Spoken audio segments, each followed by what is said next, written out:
তো এখানে দেখো আমরা তিনজনেই রেডি হয়ে গিয়েছি। তো দেখো আমি এখানে আমার শ্বশুর বাড়ি চলে এসেছি, আর এই দেখো আমার ছোট দেওরকে। অবশ্যই কমেন্ট করে জানাবে।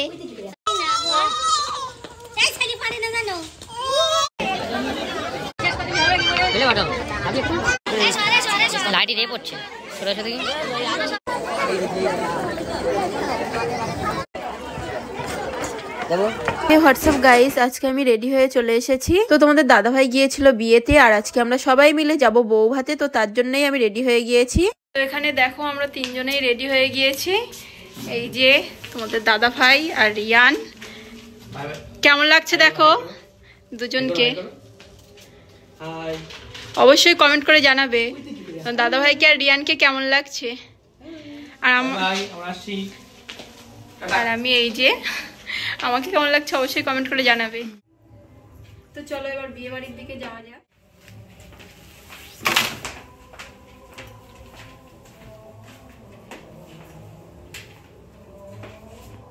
তো দেখো আমি এখানে আমার শ্বশুর বাড়ি চলে এসেছি, আর এই দেখো আমার ছোট দেওর। এই যে তোমার কথা সব উঠে যাচ্ছে। আর এই যে ছোট যা রিয়ান, আর রিয়ানের পাপা। দেখি ফুল দেখি তোমার লুক। বাহ বাহ বাহ বলো বাহ। এই যে রিদওয়ান, আর এই যে রিয়ান, দুই ভাই। দাদা ভাই ছেড়ে দিলাম তো, দেখুনি আগে দেখাইতিস বলে আজকে। তো এখানে আমি আমার আম্মার সাথে কথা বলছিলাম, আর দেখো রিয়ান কিরকম দৌড়াদৌড়ি করছে। এই যে এখানে আমরা বিয়ে বাড়ির সামনে চলে এসেছি।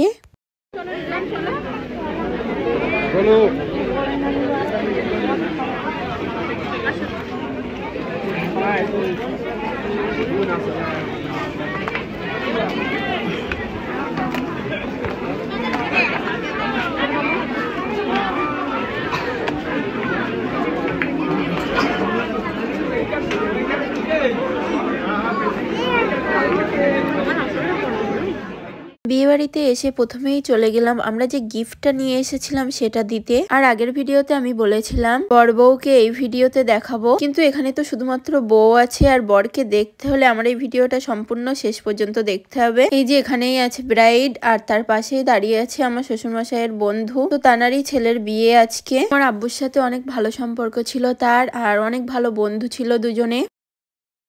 বাড়িতে পৌঁছাতে না পৌঁছাতে রিয়ান কান্না শুরু করলো, তাই রিয়ানকে আবার বাড়িতে রেখে আসলাম। যেহেতু বিয়ে বাড়ি থেকে আমাদের বাড়িটা কাছেই, সে কারণে কোনো অসুবিধা হয়নি। আর এখন অনেকটাই রাত হয়ে গিয়েছে, প্রায় 9:30 10টা বাজে, আর রিয়ানেরও ঘুম এসে গিয়েছে, সে কারণেই রিয়ান কান্না করছিল। তো ওকে রেখে আবার আসলাম আমরা বিয়ে বাড়িতে। তো এখানে এসে আমরা প্রথমে চলে গেলাম স্টলের দিকে। এখানে অনেক রকমের স্টল দিয়েছিল। আমি আর তোমাদের দাদাভাই প্রথমেই নিয়ে নিয়েছিলাম কাঠি কাবাব। কাবাবটা ভীষণই টেস্টি ছিল, আমার তো ভীষণই ভালো লেগেছে, আর তোমাদের দাদাভাইয়েরও ভীষণই ভালো লেগেছে। ভীষণই টেস্টি ছিল কাবাব।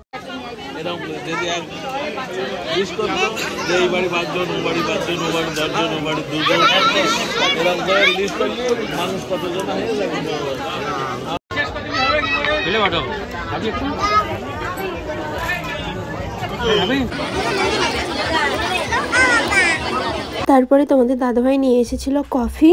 তো আমরা দুজনে মিলে কফি খাচ্ছিলাম। আমার না গলাটা ভেঙে গিয়েছে। প্রথম দিন যখন আমি এডিট করছিলাম ভয়েস ওভার দিতে গিয়ে তখন গলাটা ঠিক ছিল, কিন্তু দ্বিতীয় দিন গলাটা ভেঙে গিয়েছে। ঠান্ডা লেগেছে অনেকটাই পরিমাণে। আসলে রিয়ানকে নিয়ে একদিনে তো এডিট করা যায় না, সেটা এক দুদিনে লাগে। যাদের বাড়িতে ছোট ছোট বাচ্চা আছে তারা আমার সাথে রিলেট করতে পারবে যে একটা ছোট বাচ্চা নিয়ে সমস্ত কাজ কিভাবে পেন্ডিং থাকে, কিভাবে কাজ করতে হয়, তারাই বুঝবে একমাত্র। আর রিয়ান কি পরিমাণে দুরন্ত তোমরা তো সকলেই জানো। তো এখানে তোমাদের দাদাভাই পানের অর্ডার দিয়েছিল, তো সেটাই সাজিয়ে দিচ্ছিল।